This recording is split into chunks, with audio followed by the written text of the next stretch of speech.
प्रिय विद्यार्थियों, पिछले वीडियो में मैंने बिहारी लाल जी के बिहारी सत्सई के कुछ दोहों की व्याख्या की थी।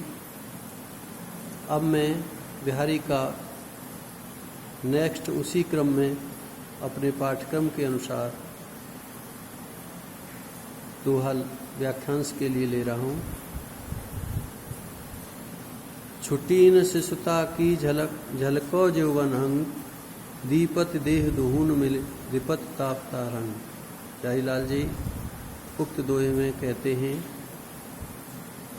कि नायिका के शरीर पर दो प्रकार की झलक, दो अवस्थाओं की झलक परिलक्षित हो रही है। एक तो शिशु अवस्था है जिसे शैशवावस्था कहते हैं, और एक यौवनावस्था है। इधर नायिका की शैशवावस्था पूरी नहीं हुई है, गई नहीं है, इधर यौवनावस्था का आगमन हो रहा है। इन दोनों अवस्थाओं के मिलने से वह नायिका इस प्रकार दीपित हो रही है, चमक रही है, जैसे ताफ्ता का रंग अर्थात धूप छाँव का रंग कपड़े पर झिलमिलाता हुआ नजर आता है। ऐसे ही यौनावस्था शैशवावस्था नायिका के शरीर पर परिलक्षित हो रही है। नेक्स्ट है तंद्री नाद कवित्र रस, वीणा का नाद, कविता का रस, सरस राग, मधुर संगीत, रति रंग और प्रीति का रंग।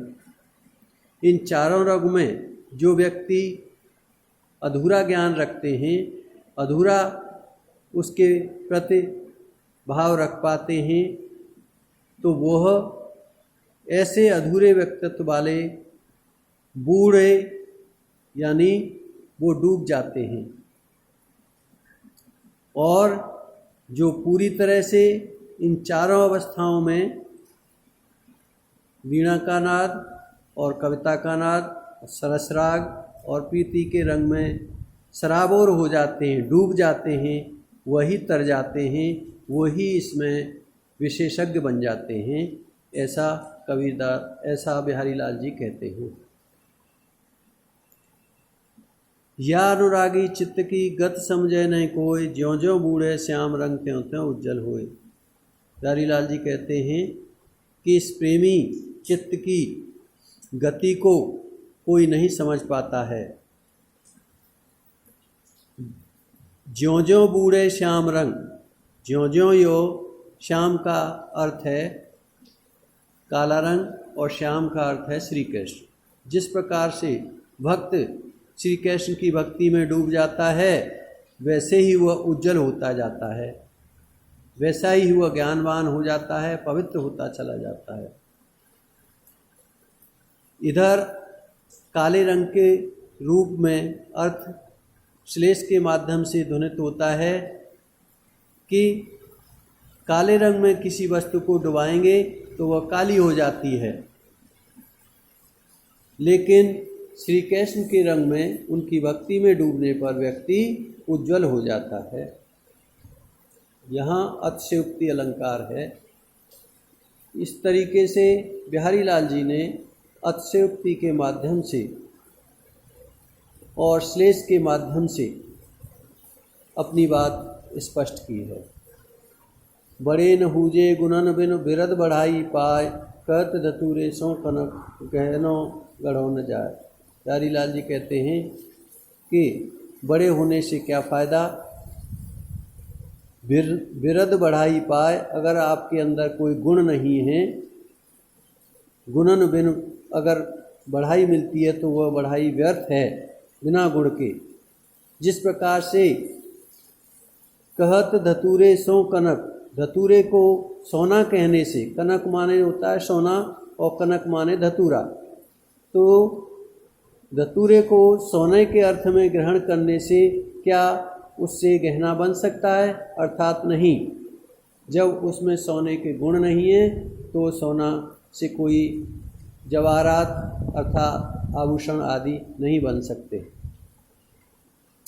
तज तीरथ हरि राधिका तंदुत कर अनुराग, जे ब्रज कीर निकुंज मग पग पग हूत प्रयाग। बिहारी लाल जी राधा कृष्ण के भक्त थे, इसलिए वह कहते हैं कि तज तीर्थ, सारे तीर्थों को त्याग दीजिए, केवल राधा कृष्ण की उस अनुराग की छवि को हृदय में बसा लीजिए। हरे राधिका तन दुत कर अनुराग, राधिका और श्री कृष्ण के जो तन की चमक है उसके प्रति अपना प्रेम पैदा कर लीजिए। जिन्हें ब्रज केल निकुंज मग, जिन्होंने ब्रज में विभिन्न कुंजों में विभिन्न बाग बगीचों में विहार करते हुए पग पग पर चलते हुए वहाँ पवित्रता और प्रयागराज जैसी तीर्थ की स्थापना कर दी, अर्थात उनके विभिन्न केल कुंजों में भ्रमण करने से ही, हे भक्त, हे अनुरागी चित्त वाले श्री कृष्ण के भक्त, तुम उस ब्रज की निकुंजों में विहार कर लोगे तो तुम्हें प्रयागराज की तीर्थ यात्रा का ही फल प्राप्त हो जाएगा। आज का व्याख्यान में यही समाप्त करता हूँ। धन्यवाद।